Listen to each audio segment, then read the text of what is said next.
So, I could just start from the beginning. How did you guys get this tip, and what did you receive as a tip? Fortified Florida tip comes in that somebody is going to shoot up Southwestern Middle School, and that they have a manifesto, a 13-step manifesto on how they anticipate to do this.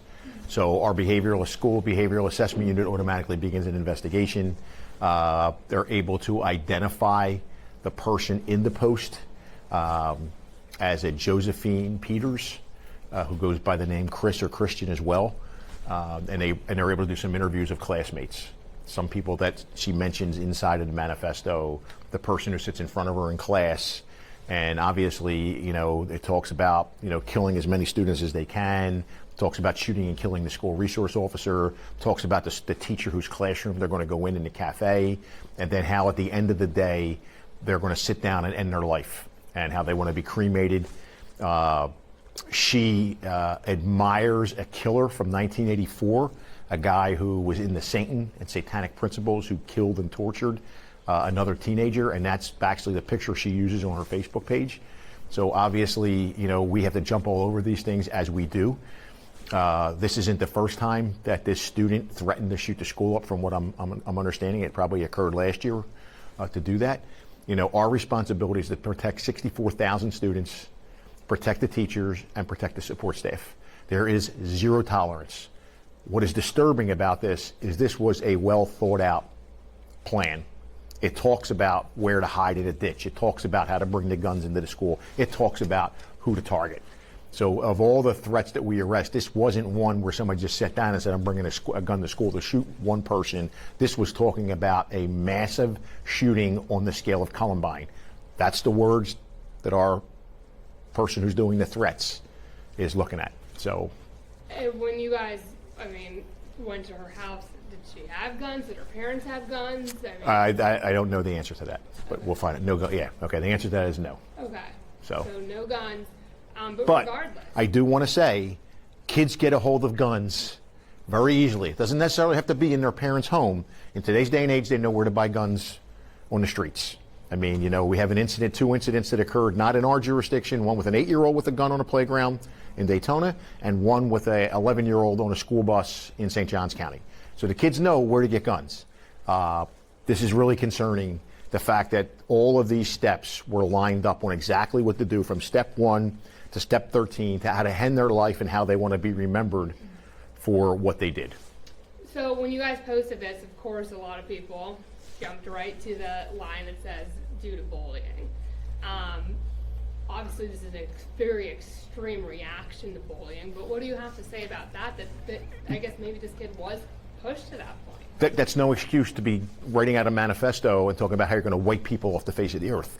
There are steps in place that you go to and you use. There are school counselors, the principals, there are other teachers there, there's law enforcement. There's so many other ways to deal with this other than everybody say, well, yeah, that's justified, because I read some of the things. Oh, well, they're getting bullied. What do you expect? No, that's not what you expect. That's not how you handle things in the real world. When you have a problem, there's a mechanism that you follow. There's a reason why we have all these school counselors there. There's a reason why there's mental health folks on campus there. There's a reason why teachers and principals are trained on how to deal with these issues.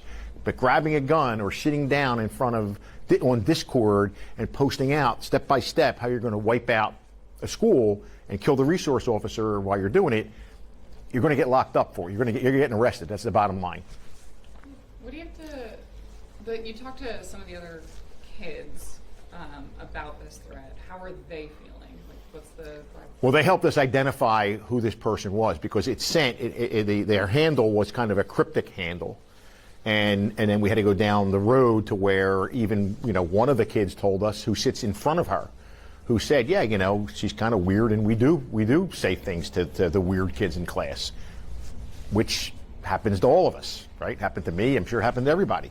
But again, that doesn't justify wiping out whatever. I think there's a lot going on there that we don't know. The person who was listed in there, we looked at as a co-defendant, and really they didn't have any culpability.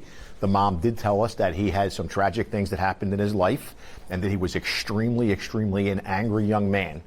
Now, he didn't take the overt steps that Josephine did, but she mentions him in there of how both of them are going to carry out this mass shooting. 11, 12 years old. 11, 12 years old, idolizing Columbine. Columbine was Josephine's model. She says it in the manifesto. And then idolizing and using on your Facebook page a killer from 1984 who practiced satanic rituals and tortured his victim, his teenage victim, before he killed that young person. It was a case out of New York. What's it like for you seeing threats and actual shootings happen with younger? I think this incident that occurred culminated a horrible weekend for us here in the Family Reunification Center. An 11-year-old who tried to kill herself in St. John County with a gun on the school bus, and the gun malfunctioned.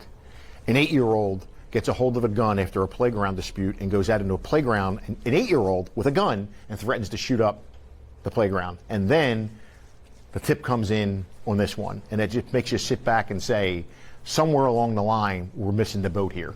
Somewhere along the line, all of us, as parents, grandparents, law enforcement, mental health workers, somewhere along the line, to see these 3 incidents in a 36-hour period says there's a huge problem out there in society.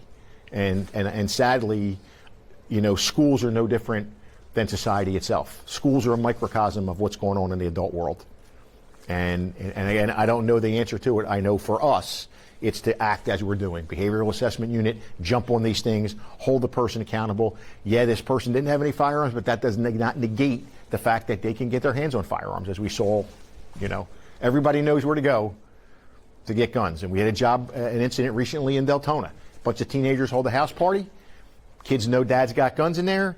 Burglarize dad's house. They take 20, 30 guns out. Over a house party when dad was away. I think we all have had house parties when our father was away or the mother was away. Now they go in there and they're looking to say, I can get my hands, I can get access to firearms doing this.